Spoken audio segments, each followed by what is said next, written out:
सिंधुदुर्ग जिल्ह्यात प्रथमच ओरोस इथं Mahindra first choice multi brand car service workshop Jaitapkar automobiles.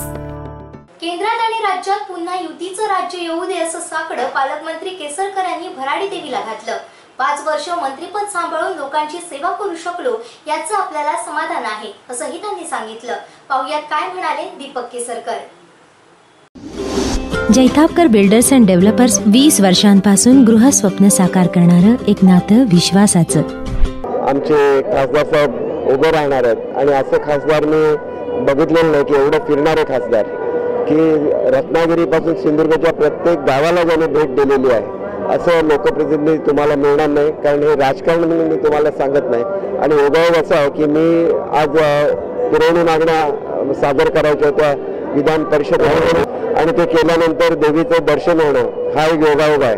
आणि आशीर्वाद केवळ सिंधुदुर्गपुरते मर्यादित नसतात, ते संपूर्ण महाराष्ट्रासाठी असतात आणि त्याच्यामुळे महाराष्ट्र खूप मोठ्या दुष्काळाला सामोरं जातोय आणि त्या दुष्काळाला तोंड देण्याची ताकद भराडी मातेने संपूर्ण महाराष्ट्रातल्या जनतेला द्यावं आणि येणारा काळ हा अधिक चांगला असावा आणि दुष्काळाचे निघून गेल्यानंतर चांगला पाऊस यावा आणि ज्या चांगल्या योजना शासनाने शेतकऱ्यांसाठी राबवलेल्या आहेत ते शेतकऱ्यांच्या घरोघरी पोहोचाव्या अशी मी त्या ठिकाणी प्रार्थना केलेली आहे।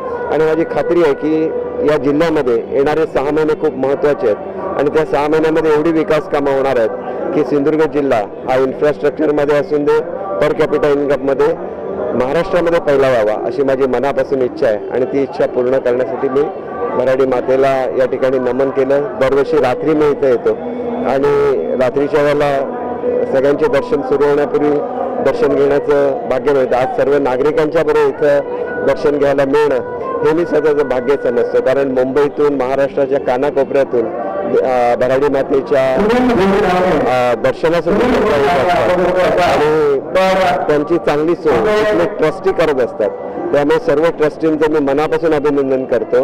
या देवाचं वैशिष्ट्य असं आहे खाजगी देव आहे, अंगणे कुटुंबियांचं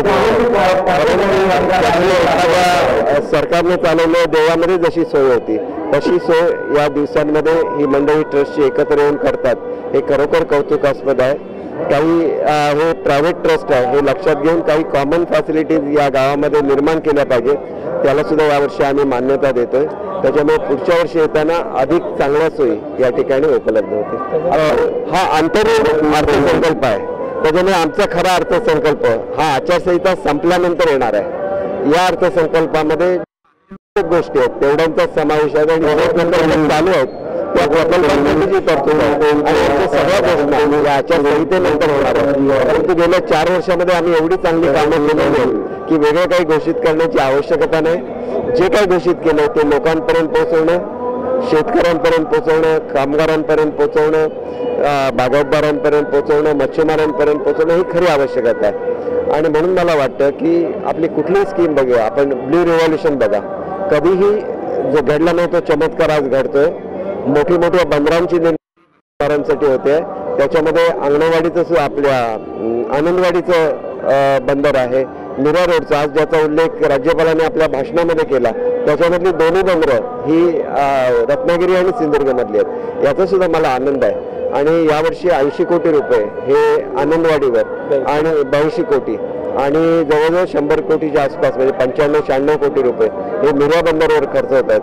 आणि म्हणूनच मगाशी मी तुम्हाला सांगितलं की खासदार असतील किंवा लोकप्रतिनिधी असतील हे लोकांसाठी काय करतात हे त्यांनी मंजूर केलेल्या कामांवरून ठरवायचं असतं। वेगवेगळ्या सामाजिक प्रश्नावरून कोणाला तरी कुठेतरी गुंतवायचं आणि टीका करायची हे कुठेतरी चुकीचं असतं असं मला वाटतं। आणि म्हणून पूर्वीच्या काळामध्ये किती तर ज्यावेळेला इथं अंगणवाडीच्या जत्रेला लोक व्हायची त्याला अक्षरशः मला माहिती आहे की मोबाईलवर नेटवर्क जाम व्हायचं। आज एवढं चांगलं मोबाईलचं नेटवर्क BSNL ने या ठिकाणी उभं केलं की सर्वांना कोणाला जर एखादा मुलगा हरवलेला असेल आणि ताबडतोब त्याला त्या मोबाईलद्वारे आपल्या पालकांशी संपर्क साधायचा, ताबडतोब तो संपर्क साधू शकतो।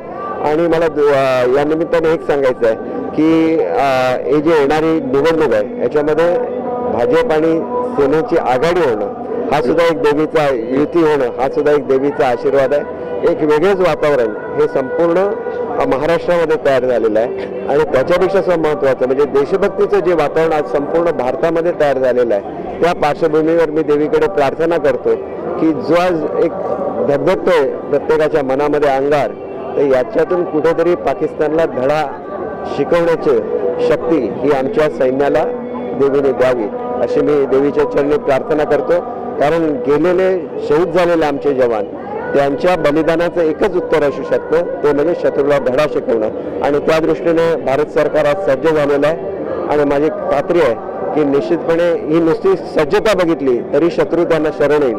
आणि आपल्याला जे अपेक्षित आहे की जे हल्ले करत ते भारताच्या ताब्यात देणं, ते घडलं तर खऱ्या अर्थाने तो भारताचा विजय ठरेल असं मला वाटतं.